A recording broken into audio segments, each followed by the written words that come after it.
médicament. C'est ce que le dit le dictionnaire. Le miracle est tort. Le miracle est pâte. Amen. Ou même qui est païen, qui ne connaît pas Dieu, mais qui a besoin de connaître Jésus-Christ pour que le miracle s'accomplisse dans sa vie. Prenons par exemple Zachée qui ne connaissait pas le Seigneur, qui était un publicain.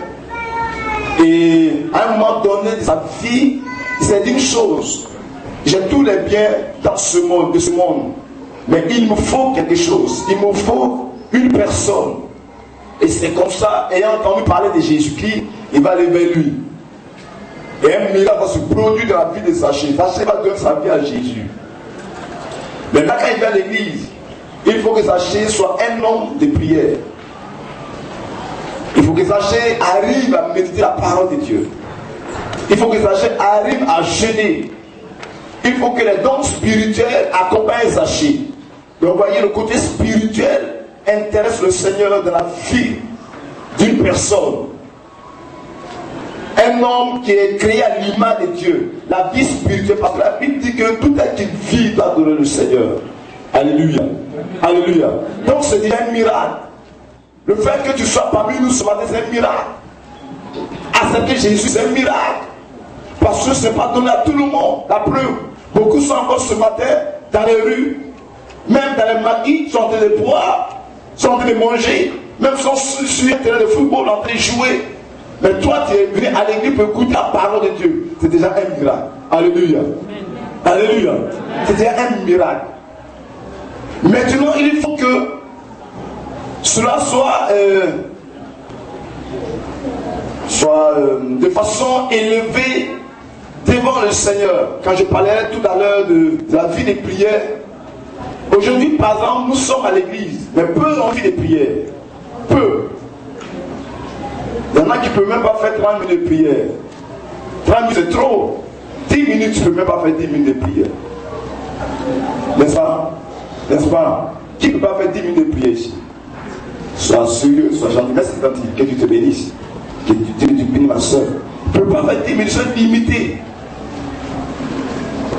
Et ces personnes ont besoin d'un miracle dans leur vie. Miracle au niveau de la vie de prière. Parce que c'est Dieu qui donne à une personne de prier assez. C'est Dieu qui met en nous le désir de faire. C'est Dieu qui met en nous le vouloir de le faire. Tant que le désir n'est pas là, tu ne peux pas.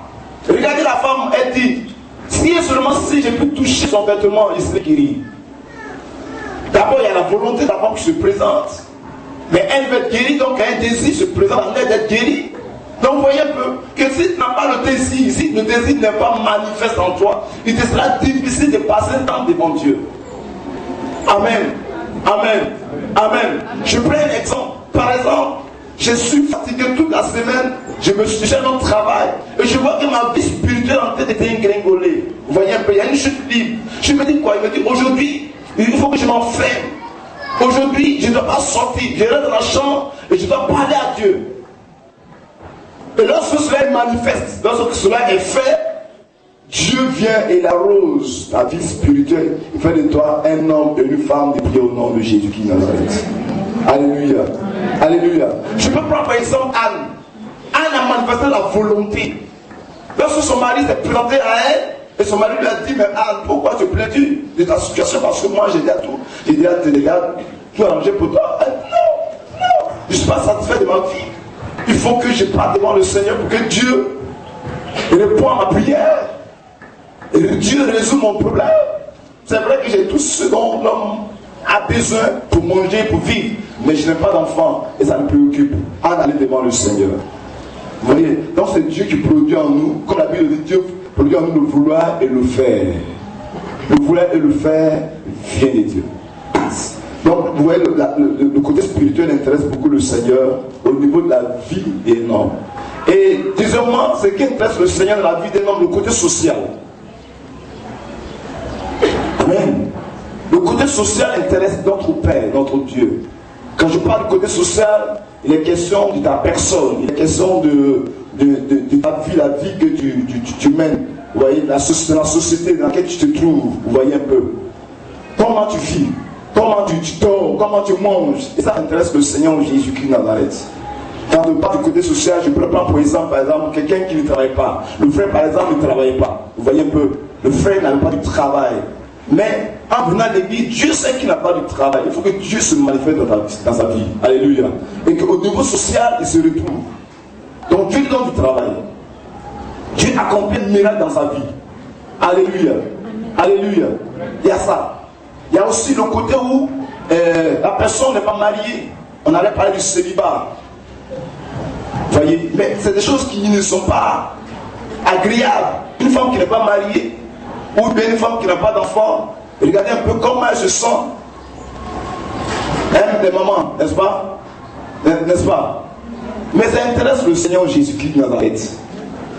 Dieu sait que tu n'es pas marié. Dieu sait que tu n'as pas d'enfant. Ça intéresse. Parce que dans la société, lorsque nous ne sommes pas mariés, nous sommes mal vus. Oh, on même la société te donne un nom. C'est pas la femme non mariée là. N'est-ce pas? N'est-ce pas? Répondez-moi. C'est pas la femme non mariée qui est là, c'est pas la femme qui est stérile là. On te pointe par le doigt parce que tu n'es pas marié. On dit, c'est pas elle qui n'est pas mariée, c'est pas elle qui part toujours ici là. Voyez un peu. Donc le côté social intéresse notre Père et notre Dieu. Et Dieu va opérer le miracle parce qu'un miracle se prépare pour toi au nom de Jésus. Tu peux acclamer le Seigneur Jésus là. Le côté social. Bon, le Seigneur, Dieu est obligé de se manifester. Dieu est obligé d'agir parce que tu fais partie de l'alliance de l'Éternel. Il y a une alliance qui a été conclue depuis Abraham, qui te donne droit d'héritage. Et puis aussi le côté social, on peut parler aussi des finances. Financièrement, ça ne va pas. Regardez un peu, le côté social intéressé le Seigneur dans la vie de Pierre, de Simon. Lorsqu'ils sont allés jeter, ils sont allés à la pêche. Et au retour de la pêche, la Bible dit qu'ils n'ont rien trouvé, n'est-ce pas? N'est-ce pas? Ils n'ont rien, ils n'ont pas pêché, ils n'ont rien trouvé. Ils sont levés les mains vides. Ils n'ont rien eu.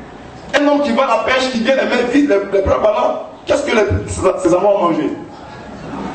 Vous voyez un peu. Mais le Seigneur vient, il a dit, Pierre, Simon, allez-y en eau profonde. Allez-y en eau profonde. Avancez en eau profonde, parce que je vais agir. Voyez un peu, frère. Dieu n'est pas obligé de leur dire, allez-y en eau profonde. Voyez que ça intéressait le Seigneur Jésus-Christ. La vie sociale intéressait notre Dieu. Dieu lui dit, allez-y en eau profonde. Avancez. C'est lui qui a un problème. Avancez en profonde. Frère, si tu n'as pas de finances, si tu n'as rien ce matin, crois au miracle de l'Éternel.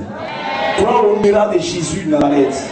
Jésus leur dit, allez-y en eau profonde. Ils sont partis dans le livre de Luc, le chapitre 5, verset 1 à 8. Ils sont avancés. Et la Bible dit, lorsqu'ils ont obéi à la voix de Dieu, ils ont jeté le filet et ils ont amassé beaucoup de poissons. Ils sont venus les mains remplies. Les mains remplies. Eux restent tellement dans la joie. C'est pour dire que Dieu est capable d'opérer un miracle dans ta vie sociale, au niveau des finances, au nom de Jésus. Acclame très fort le roi des rois. Dieu va le faire. Dieu va le faire dans ma vie. Je crois au miracle de Dieu dans ma vie. Je crois que Dieu devait opérer un miracle financier dans ma vie. Il a fait pour Simon et ses amis. Il dit, jetez le filet. Allez-y en eau profonde, jetez le filet. Et quand ils ont obéi, il a dit qu'ils ont amassé des poissons. Qui est un signe d'abondance, de gloire. Il y a un miracle qui se prépare pour toi ce matin. Tu as prié. Mais il y a un miracle qui se prépare pour toi. Il y a un miracle qui attend. Et Dieu va le faire parce que tu es son enfant. Dieu va le faire parce que tu es celui-là qui craint, qui marche selon lui, selon sa parole. Et donc Dieu, en voyant ta foi, il va agir dans ta vie. Dieu agira. C'est pourquoi ce matin, toi qui es découragé, laisse-moi te dire que Dieu agira.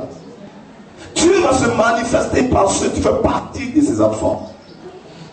Tu fais partie de ses brebis. Vous voyez, le côté matériel également, le côté matériel. Le matériel concerne un peu tout ce qui concerne quoi? Matériel, c'est quoi? Aidez-moi. Et quoi? Maison, voiture, télé. télévision, merci mon ami, télévision.